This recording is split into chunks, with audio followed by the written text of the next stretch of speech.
సవినయంగా మనవి చేసుకుంటున్నాను సార్. ఇంకోటి, ఇంత జుగుత్సాకరమైన పాలిటిక్స్ ఎప్పుడూ లేవంట సార్. సార్ 2014 నుంచి 19 మధ్యలో సార్ అసెంబ్లీలో బోండా ఉమా గారు పాతేస్తా నా కొడక అన్నప్పుడు సక్రమంగా ఉంది సార్. జుగుత్సాకరంగా లేవు సార్, అసలు జుగుత్సాకరంగా లేవు సార్. ఏదైతే సార్ మీ పవన్ కళ్యాణ్ గారు జూబ్లీహిల్స్ పోలీస్ స్టేషన్ నడుచుకుంటూ వెళ్ళి నారా లోకేష్ అండ్ టీం నా అమ్మని, మా తల్లిని, నా కుటుంబాన్ని దూషిస్తున్నారు అని చెప్పి ఫ్యాన్స్ అందరిని వేసుకుని సినిమాటిక్ స్టైల్ కేసు పెట్టారు కదా సార్. అప్పుడు జుగుత్సాకరంగా లేవు సార్. అప్పుడు తీయగా ఉన్నాయి సార్. కేసు పెట్టినప్పుడు కూడా తీయగా ఉన్నాయి సార్. కానీ తీయగా ఉన్నా కానీ కేసు పెట్టారు సార్. అది ఎప్పుడు నాకు అర్థం కావట్లేదు సార్. మనం మాట్లాడేటప్పుడు సార్ ఖచ్చితంగా పోసాని కృష్ణమురళి గారు మాట్లాడింది తప్పే. కానీ దాని వెనక నేపథ్యం ఏంటి అనేది కూడా మనం ఆలోచన చేసుకోవాలి సార్. వాళ్ళ ఇంటి మీదకి దాడికెళ్ళి, వాళ్ళ ఆఫీస్ మీదకి దాడికెళ్ళి, వాళ్ళ ఇంటికి ప్రతిరోజు ఫోన్ చేసి, సోషల్ మీడియాలో వాళ్ళ భార్యను ఒక వ్యభిచారిగా చిత్రీకరించి, అక్రమ సంబంధాలు చిత్రీకరించి, వాళ్ళ పిల్లలు కూడా అతనికి పుట్టలేదని చిత్రీకరించినప్పుడు ఆపాల్సిన బాధ్యత, మీరు అన్నారు కదా సార్, జగన్మోహన్ రెడ్డి గారు ఆపాల్సిన బాధ్యత ఉంది కానీ ఆపాల్సిన బాధ్యత పవన్ కళ్యాణ్ గారికి లేదా సార్? పవన్ కళ్యాణ్ గారు బాధ్యతాయుతమైన పౌరుడు కదా సార్. పవన్ కళ్యాణ్ గారికి అత్యంత బాధ్యత ఉంది కదా. మరి ఆపాల్సిన బాధ్యత పవన్ కళ్యాణ్ గారి మీద ఉంది కదా. ఆపకపోగా అతని ఇంటి మీదకి కూడా దాడికి వెళ్ళాక కదా అతను అరెస్ట్ అయ్యి మాట్లాడింది. అంతకు ముందు మాట్లాడిన మాటలు ఏంటి సార్? మానవతా దృక్పథంతో మీరు ఆలోచించండి. అంతకు ముందు మాట్లాడిన మాటలను మనం సమర్థిద్దామా? ఆయన కుటుంబం మీద జరిగిన దాడిని మనం సమర్థిద్దామా? ఆయన ఆఫీస్ మీద మీ జన సైనికులు చేసిన దాడిని మనం సమర్థిద్దామా? ఆయన ఇంటి మీదకి మీ జన సైనికులు వెళ్ళిన దాన్ని సమర్థిద్దామా? ఆయన కుటుంబాన్ని నిస్సిగ్గుగా రోడ్లు బజార్లో పెట్టిన దాన్ని మనం సమర్థిద్దామా? మీరు చెప్పండి సార్, మీరు చెప్పండి సార్. ఇంకో విషయం కూడా చెప్తాను చూడండి సార్. ఆయన మీద ఫస్ట్ కేసు పెట్టింది వీళ్ళు కడప జిల్లాలో ఫస్ట్ కేసు పెట్టింది, ఉమ్మడి కడప జిల్లాలో ఫస్ట్ కేసు పెట్టింది తిట్టాడనివి కాదు సార్. ఏదైతే నంది అవార్డుల మీద ఆయన మాట్లాడాడంట 2017లో మాట్లాడాడు సార్, 17-18లో. ఇప్పుడు మనోభావాలు చెప్పుతున్నాడు సార్. పాపం అది కూడా జనసేన వాళ్ళకి మనోభావాలు చెప్పుతున్నాడు సార్.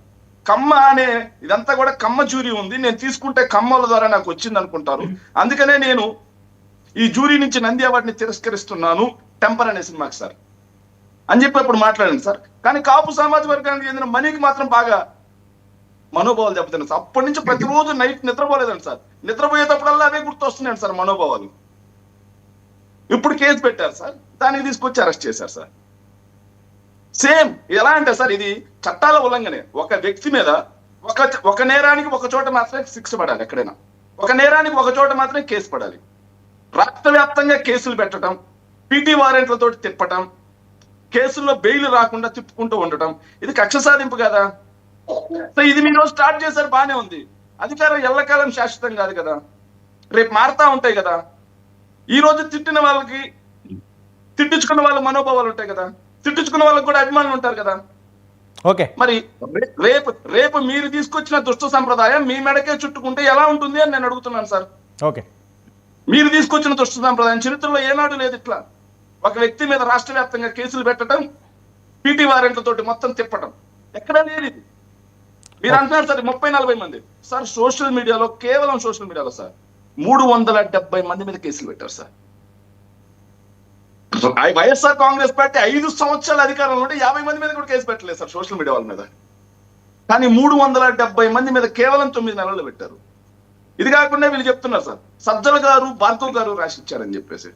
సార్ ఆయన తిట్టింది ఫస్ట్ ఎప్పుడు సార్? 2018, 17-18. ఆ రోజు సజ్జల భార్గవ్ గారు ఎక్కడున్నారు సార్? ఎక్కడున్నారు సార్ సజ్జల భార్గవ్ గారు? సజ్జల భార్గవ్ గారు YSR Congress party social media బాధ్యతలు తీసుకున్నది ఎప్పుడు? 2022లో. ఆయన తిట్టింది 2018లో అంట. దానికి సజ్జల భార్గవ్ గారికి link confession statement sir. Sajjala గారు ఏదో చెప్పారు. ఎట్లా ఉంటుందంటే సార్, వర్రా రవీందర్ రెడ్డి అనే ఒక వ్యక్తిని అరెస్ట్ చేశారు సార్. అరెస్ట్ చేసిన తర్వాత వర్రా రవీందర్ రెడ్డికి ఏదైతే ఉదయగిరిలో ఉండే వ్యక్తికి డైరెక్ట్ గా ముఖపరిచయం వాళ్ళు వేస్తారు. వర్రా రవీందర్ రెడ్డి కన్ఫెషన్ స్టేషన్ లో మా ఉదయగిరి కుర్రాడు ఒక పేరు రాశారు సార్. ఈడన్నాడు అసలు నాకేం సంబంధం, వర్రా రవీందర్ రెడ్డి ఎవరు, నేనెవరు, ఆ కేసులు తీసుకెళ్లి విచారణ చేస్తా ఉన్నారు. ఈ పోలీసుల కన్ఫెషన్ ఏదైతే స్టేట్మెంట్స్ ఎలా ఉన్నాయో అలా ఉన్నాయి సార్. ఇవన్నీ కూడా రెడ్ బుక్ రాజ్యాంగం కక్ష సాధింపులో భాగంగా చేస్తా ఉన్నారు. వీటికి అదిరేది లేదు. 4 ఏళ్ళు ఖచ్చితంగా మీరు కూడా ఏదో పుస్తకం పట్టుకున్నారు కదండి, మీరు ఏదో పుస్తకం రాస్తున్నారు కదా. ఏంటి సార్?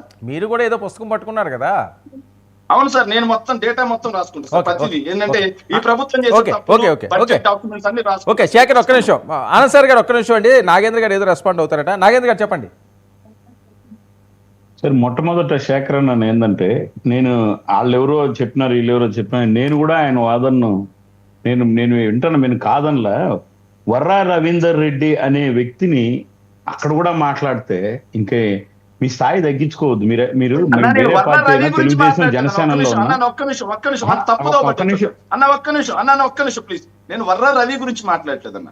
వర్రా రవి అనేది కన్ఫెషన్ స్టేట్మెంట్ లో ఎవరో మా ఉదయగిరికి చెందిన అతను, వాళ్ళిద్దరికి అసలు సంబంధం లేదు. అఫ్ కోర్స్ నేను ఎందుకు అంటున్నానంటే సార్, ఈ వర్రా రవీందర్ రెడ్డి కావచ్చు, ఈయన ఎందుకు మీ మనోభావాలు దెబ్బతింటున్నాయంటే, చెప్పారు కదా, ఒక్క నిమిషం వినండి. నేను 100% జరుగుతున్నా. దాదాపు 1 అవర్ నా సొంత ఇంట్లో మా ఫ్యామిలీ మెంబర్స్ మధ్య డిస్కషన్ జరిగింది. షర్మిల గారి మీద వాళ్ళు పెట్టిన ఆ ట్విట్టర్ ట్వీట్లు కొన్ని అవి చూసుకొని, ఆ సొంత చెల్లెలే కదా అని నా ఇంట్లో నా ఫ్యామిలీ మెంబర్స్ అడిగితే, మరి అంటే వాళ్ళు హట్ అయినట్టే కదా సార్. నేను జనసేన, ఆమె మా పార్టీ కాదు కాంగ్రెస్, సోయానా వైసీపీ ఆయనకు చెల్లెలు. మరి ఎలా సార్ అంటే, ఒక స్త్రీని మనం నిజమైన